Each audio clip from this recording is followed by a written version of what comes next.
All right, if you've just joined us, might be a good thing. You don't need so much Prozac.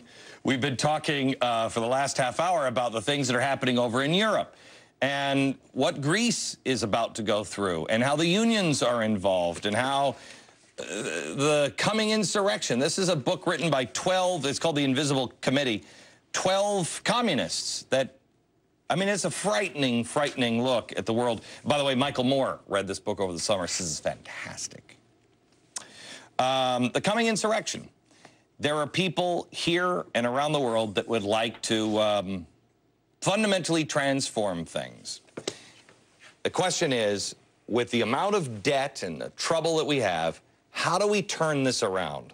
My theory is that you can turn Europe into a nightmare, Chinese sort of hybrid kind of thing.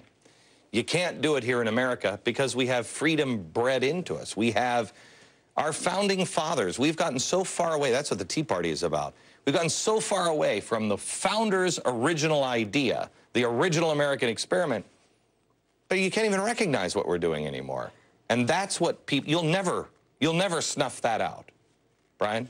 You know, the very wise Neil Ferguson was talking about this before the break, the notion that Americans at heart don't want a government as big as we have. You know, my career as a libertarian historian and activist makes me want to believe that, and I do believe it's true, but government, unfortunately, doesn't have to obey, even in a democracy, the feelings of the masses of people who feel that way. It far more often obeys the special interests, public sector unions, big banks who need bailouts. It's the old dilemma of concentrated benefits versus diffuse costs.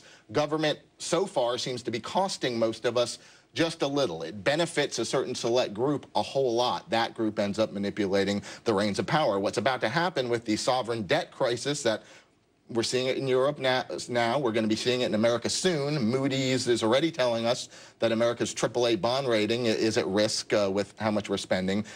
Then that's going to change. When the costs to the people of big government become big enough, then the very real small government spirit of America can actually act through the politicians who are always lagging indicators. They're never leading indicators. But here's the problem. I said this right before September 11th. We were talking, I don't remember what we were talking about on the radio, but we were talking about something. I said, you cannot give a government this much power because when you inject fear and hunger, people will flock to anybody. I mean, Jesus and Hitler were not alike, but they had one thing in common.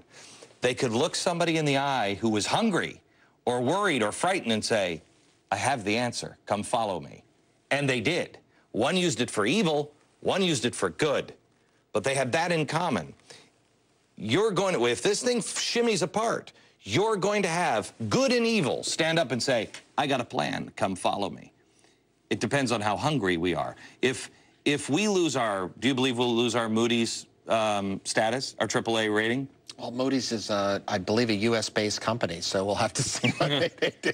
Right, but they've drunk the Kool-Aid and assimilated it fully. If we start to have to pay high interest rates for our debt, there's no way. So at some point, we spiral out of control. But you and I both know we're already there. You and I already know by the numbers. Right. That we're already way past that. But when it becomes reality, when it's for the average person, when it becomes reality, how do you get people to connect with Brian's spirit instead of somebody else who say, it's these people who did it, I'll take care of them, I'll keep you safe, and I'll feed you? How do you...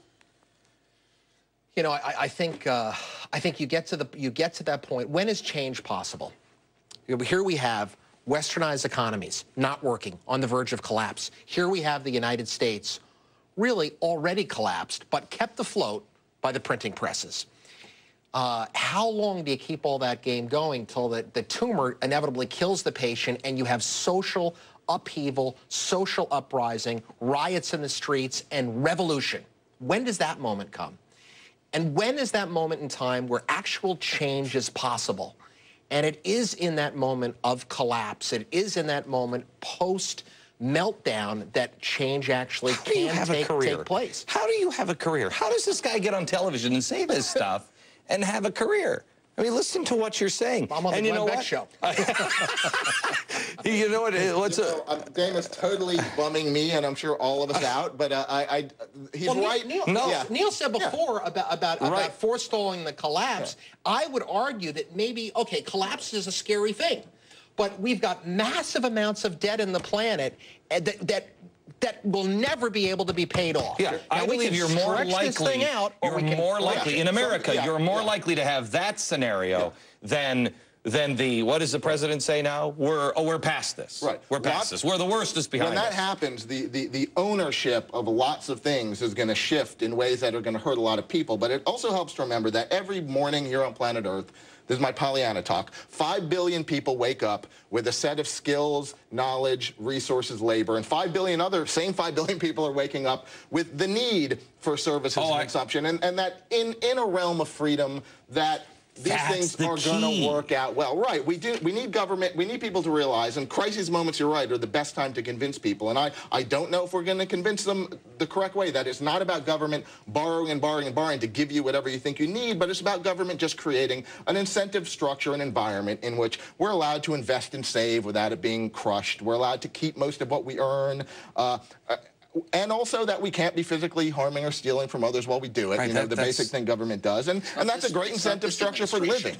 A great incentive structure for growth, living, a rich world, the happiest life that what we all know is a horrible veil of tears, will allow. And I believe that through the bad times of the ownership changes that are going to occur as debts get repudiated, that the real wealth, the real stuff of life, these tables, these lights, these chairs, our knowledge and our will are still going to be here. So it's not the end it's the end of a world. It's not the end of the world. Oh, I agree. No, I agree with it.